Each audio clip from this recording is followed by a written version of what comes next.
നിന്നെയൊക്കെ എതിരെ ആർക്കൂടി പഠിപ്പിച്ച് ഇത്ര വലുതാക്കിയത്. നീ ഒന്നും ഇന്ന് മുതൽ ഈ വീട്ടിന്റെ പണിയിലോട്ട് ഇറങ്ങത്തില്ല. അതിനകത്തൊരു സംശയം നിന്റെ അടുത്ത് ചോദിച്ചില്ല. നീ ചോദിക്കാറാകുമ്പോഴത്തേക്ക് ഞാൻ പറയാം.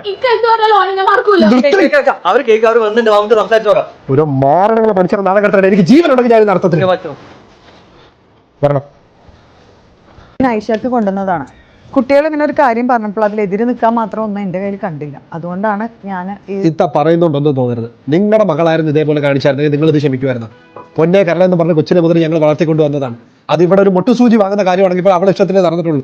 ഏതൊരു കാര്യമായാലും ജീവിതത്തിൽ അവർക്ക് എന്തൊക്കെ കൊടുക്കണോ അതെല്ലാം അതിൻ്റെ ഏറ്റവും ബെസ്റ്റ് കൊടുക്കണമെന്ന് വിചാരിച്ചിട്ടുള്ളവരാണ് ഞങ്ങൾ. അത് ഇവനായാലും ശരി ഞാനായാലും ശരി. പാപ്പ ഉമ്മ ഇല്ലാതെ വളർന്നതാണ്. ഈ പറയുന്ന അപ്പാർട്ട്മെന്റ് പോലും ഞങ്ങൾ എത്രയോ 100 ആയിരക്കണക്കിനെണ്ണം നോക്കിയിട്ടാണ് ഞങ്ങൾ ഇത് ഫൈനലൈസ് ചെയ്യുന്നത്. അത് ഓരോ കാര്യങ്ങളും ഞങ്ങൾ നൊമ്പരപ്പെട്ടാണ് ഞങ്ങൾ ചെയ്യുന്നത്. അപ്പൊ ഇങ്ങനെ ഒരു പരിപാടി ചെയ്തു വെക്കാന്ന് പറഞ്ഞാൽ എനിക്കൊരു വിഷമം മനസ്സിലാവുന്നുണ്ട്. എനിക്കൊരു പെങ്ങളാണ്. പക്ഷേ ഞാൻ എൻ്റെ ഫ്രണ്ടിനെ പറയല്ല. ഇങ്ങനെ പെങ്ങൾ കൊണ്ടുപോയി നോക്കുക. ആ 100% ഉറപ്പാണ്. ചെറുപ്പം മുതലേ വീടിന്റെ എല്ലാ ഉത്തരവാദിത്തം ഏറ്റെടുത്തിട്ട് വളർന്ന ഒരു കുട്ടിയാണ്. അപ്പൊ അവർക്ക് എനിക്ക് തോന്നിയത് ഈ കുട്ടിക്ക് കിട്ടാൻ പറ്റുന്നതിൽ ബെസ്റ്റ് ആണെന്ന് തോന്നിയത് അതുകൊണ്ടാണ് നമ്മൾ ഈ കാര്യത്തിൽ മുന്നിട്ട് വന്നത്. ഞാൻ അവനെ ആദ്യം നിരുത്സാഹപ്പെടുത്തിയതാണ്. പക്ഷെ കാര്യങ്ങൾ അറിഞ്ഞു വന്നപ്പോൾ എനിക്ക് അതിൽ തെറ്റൊന്നും പറയാനുണ്ടായില്ല. നിങ്ങളുടെ പെങ്ങൾക്ക് വന്ന എല്ലാവരും ബെസ്റ്റ് ആണെങ്കിൽ ഇവൻ നിങ്ങളുടെ പെങ്ങൾക്ക് ബെസ്റ്റ് ആയിരിക്കും. സംസാരിക്കും. എന്തായാലും നമ്മൾ ഇവിടെ വരെ വന്നില്ലേ. അപ്പോൾ നമ്മളിത് ഐഷക്ക് കൊടുത്തിട്ട് കണ്ടിട്ട് നിങ്ങളെ തീരുമാനങ്ങൾ എടുത്തോളാം. പക്ഷെ ഒന്ന് സംസാരിച്ചിട്ട് നമുക്ക് ഇതൊക്കെ ഒന്ന് പരിമിതികൾ കുറക്കണമല്ലേ നല്ലത്.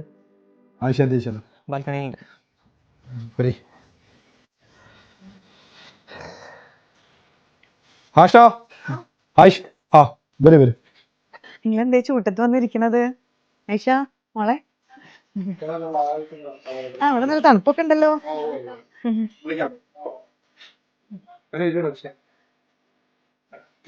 കണ്ടില്ലേ, പുലി പോലെ വന്നത് എലി പോലെ പോയി.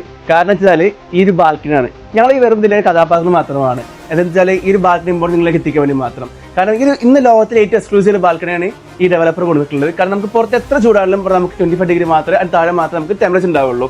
കാരണം ഈ ഒരു ഡെവലപ്പർ ആ തരത്തിലുള്ള ടെക്നോളജിയാണ് ഇന്ന് ലോകത്ത് കൊണ്ടുവന്നിട്ടുള്ളത്. അതിനുള്ള പാറ്റേൺ എടുത്ത് വെച്ചിരിക്കുകയാണ്. സോ ഈ ഡെവലപ്പർ ആരാണെന്ന് അറിയാനും ഈ ലൊക്കേഷൻ എവിടെ അറിയാനും പ്രൊജക്റ്റിനെ കുറിച്ച് അറിയാനും എന്നെ കോൺടാക്ട് ചെയ്യാം. അത് നമുക്ക് നേരിട്ട് സംസാരിക്കാം.